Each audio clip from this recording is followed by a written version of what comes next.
Hey YouTube, it's me, the Student Witch. I'm back in Georgia. So, as I mentioned in my last video, I'm still processing my experience in Arkansas. So, this is going to be me rambling about ethics and witnessing, or being what it means to be a witness to something, and we'll see where it goes from there. So, just bear with me. So, I'm going to start with a quote from Emmanuel Levinas, which is the philosopher I talked about in my last video. I kind of used his philosophy of ethics as the framework for my last paper that I was writing. And this quote comes from published interviews that were conducted with him before he died. I think he died in like the mid-90s or something like that. But the collection of interviews is called Is It Righteous to Be?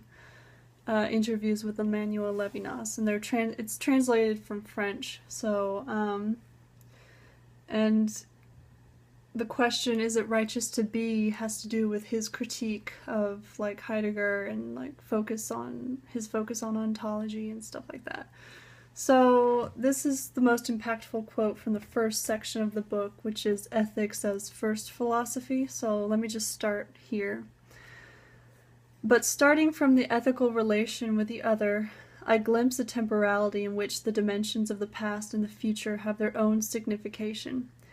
In my responsibility for the other, the past of the other, which has never been my present, concerns me. It is not a representation for me. The past of the other, and, somehow, the history of humanity in which I have never participated, in which I have never been present, are my past.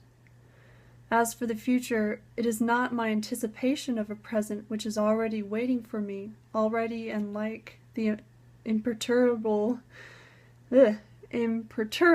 order of being, as if it had already arrived, as if temporality were a synchrony. The future is the time of prophecy, which is also an imperative, a moral order, herald of an inspiration. Levinas talks about the primacy of ethics. Ethics as first philosophy, ethics in terms of phenomenology. And so phenomenology is a branch of, I would say, modern Western European philosophy that came about in the late 1800s and early 1900s with this German dude named Theodor, I think this is his name, Theodor Husserl? I don't know how to pronounce his name. But Levinas studied under that guy. And Levinas added to the philosophical or the phenomenological idea of alterity, which is like a phenomenological theory of identity formation. Like, I know I am me, Rachel, the student witch, because I am not Dario, my husband, for example. Levinas adds to that, or builds upon that, this idea of ethics. So he says that the encounter of the self with the other, that is where ethics is found. In the face of the other, in the nakedness of the face of the other. Keeping in mind that Levinas was a Jew who survived World War II. And he ties in a lot of Jewish philosophy in the Talmud, and he talks about shalom and peace and like all this interesting stuff. So the primacy of ethics, and here it's really interesting how he ties the past with the future. He says that the past of the other and the past of all of humanity is his past. And the future, it's not something waiting, or it's not, he kind of pushes against the idea of destiny when he says, the future, it is not my anticipation of a present which is already waiting for me. He says, instead of the future being some sort of destiny that's waiting for him, or what he anticipates it to be, the future is a moral imperative. It is the moral imperative of ethics. Now, that being said, I know it's really tricky talking about ethics and morals because in the fucked up world that we live in, the ethics and morals of certain groups of people could dominate others, and there's like the ethical question within that of like who gets to decide and define and enforce what is moral. Like who makes those decisions, the dominant groups or, you know, the minority groups. But I think Levinas skirts around that by focusing on that like very personal, small scale encounter of the self with the other. So there's the self, the other, and then there's the third party, which is everyone, you know, society. His point is not to create a strict duality between the self and the other. He says it's an asymmetrical interpersonal relationship. So the self, he recognizes that really in this encounter with the other, we can't appropriate the other's pain and suffering. For example, if I go and I witness like a person going through a really rough time, I can't say, oh, I exactly know how you feel. I can't, because my perspective as an individual person is limited, and that would be wrong of me to claim that I know what that person is going through, right? So that's why it's asymmetrical, and that's why he pushed against Martin Buber, who was another Jewish philosopher of his time, who wrote this book called I and Thou, or I and You, because Buber's construction of the ethical relationship between the self and the other was more of a duality, and Levinas is saying no, like the self is limited, but the self still finds ethics in its encounter with the other, which ultimately boils down to the death of the other and the suffering of the other. And that's what the commandment from God, thou shalt not kill, it's not necessarily saying like don't go and like stab that dude. It means, according to Levinas, it means if you turn your face away, if you refuse to be a witness to the other and the suffering of the other, you're doing as much as stabbing that other, right? It's not so much don't stab that dude, it's more of don't ignore him, don't forget about him, don't turn your back, don't push it under the carpet. It's about being a witness, right? Being a witness for the other, but also keeping in mind like your own identity and your own limitations as this self witnessing the other. Okay, I hope that made sense. What does this have to do with my experience in Arkansas? Besides the fact that I used Levinas to write my last paper. Well, the very first night we came back from Arkansas, because my husband flew down, spent a few days in Arkansas with me so I can show him the hard work that I've been doing. And he helped me with the drive back, which turned out to be like a 10-hour drive.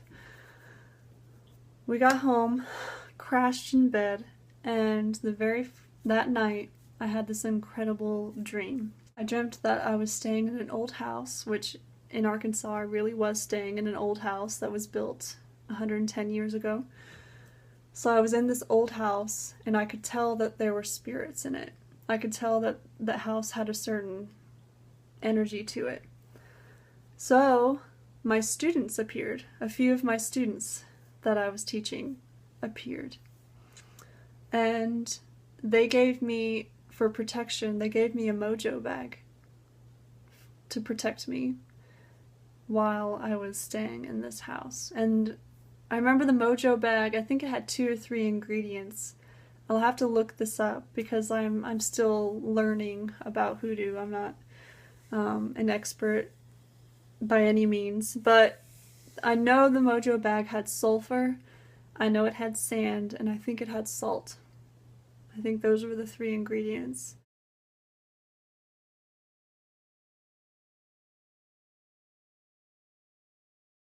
So that's what the mojo bag had inside of it.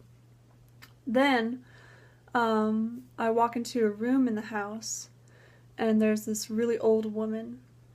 an old witchy woman there. And she looks at me and she points right at my face and she puts her finger right here where the third eye is. And I remember feeling physical pain where I guess my pineal gland might be. I feel physical pain here when she's touching my third eye, and she says to me, "You're a seer. That's what you are. You're a seer." And then she kind of disappears, and then some other minor things happen in the dream, and I wake up. So, tying this back into Levinas, being a seer, being a witness, and the ethical implications of being a witness. For me, it means if I witness something, I can't pretend, you cannot unsee what has been seen, basically. You know, like when I was in Arkansas, I saw like a town, Eudora, Arkansas, which was dwindling, which was falling apart because of poverty and neglect. Neglect from the state government and the federal government.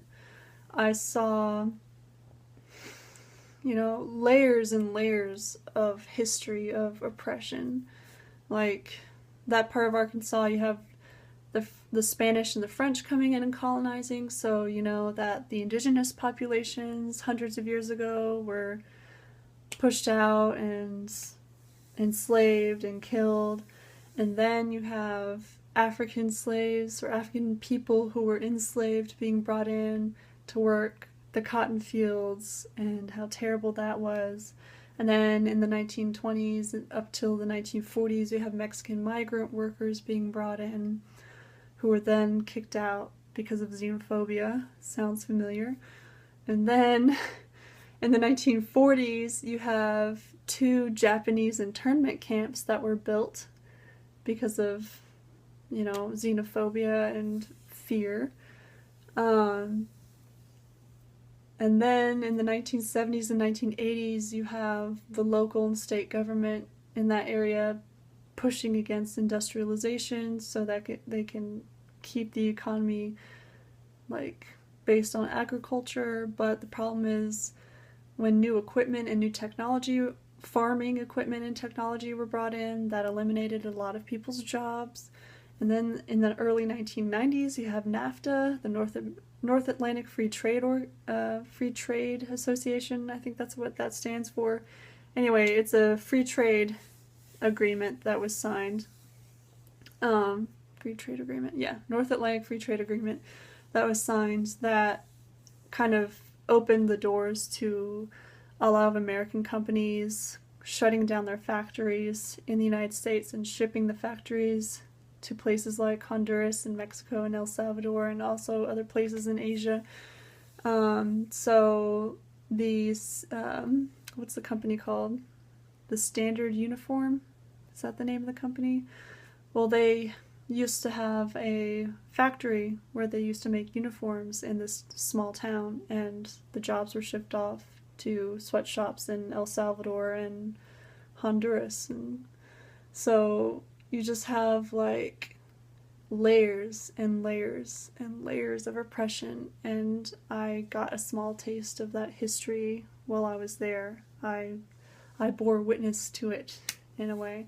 But I also bore witness to beautiful things like this cultural center where I worked. This tiny town has a vibrant, well-funded, expanding cultural center where they have Zumba and karate and jiu-jitsu classes, where they have summer programs for local kids that include like breakfast and lunch. They have ACT prep classes. Like, there's always something going on in this cultural center. And they're expanding to build a science museum in the small town. They're expanding to build like a theater. And this is incredible considering the fact that the town is like so poor and it's dying. And there's only one main street, and half the buildings on that main street in downtown Eudora are abandoned. and in disrepair. I also found out about hot tamales, which were a thing in the Delta. I've had tamales, like Mexican tamales, but I had no idea that for decades, black people in the Mississippi Delta were making what they call hot tamales. And the singular for them is tamale, and the plural is tamales. Whereas in like Mexican Spanish, it's un tamal or tamales. Like, so there's a distinction there, and they're prepared slightly in different ways, but I'll insert some pictures here.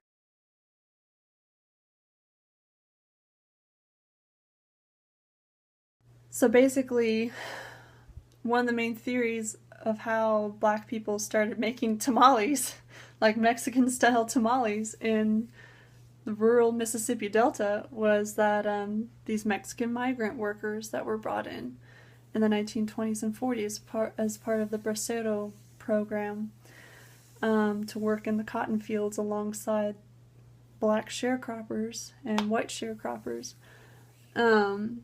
So that's how like that tradition was passed on to a whole different culture, which made it its own, which was like awesome. Like, so I don't want to get too down in the dumps by saying like I witnessed so many horrible things in history and layers of oppression, but also like resilience and such a rich culture. I mean, this is where B.B. King, you know, the blues and jazz and hoodoo, like this is the birthplace of all these things, all these like quintessentially American, African American, Mexican American things, all right there in the Delta. So I bore witness to that too, but the more and more I read into Levinas and read into ethics and try to incorporate that into my own philosophical, witchy, spiritual leanings, the more I see how being a witness and holding yourself accountable as a witness to do something about injustice, to do something about inequity, and learn history. That's step one. You know, don't just learn the whitewashed history that is force-fed down our throats, at least here in the United States, in public schools. You know, like on July 4th, let's not just celebrate the signing of the Declaration of Independence. Let's remember how a lot of these wealthy white men owned people and called them slaves and treated them as subhuman, you know? Yeah, so step one is being a witness to history, and I think that's what Levinas got to in that quote that I started with, of realizing that the past of the other and the past of all of humanity is also my past, which is not the same as cultural appropriation. It's bearing witness to something, right? So I understand that there's that fine line between appropriation and bearing witness. So, like, maintaining that line of respect, but also being open to being that witness and doing something about it. These are just some of the things that are bouncing around in my head. Because my research also, if you've seen a couple of videos ago where I shared one of the recent papers I wrote, I think I posted it in May. It also has to do with queer utopianism, which to me, queer utopianism is basically just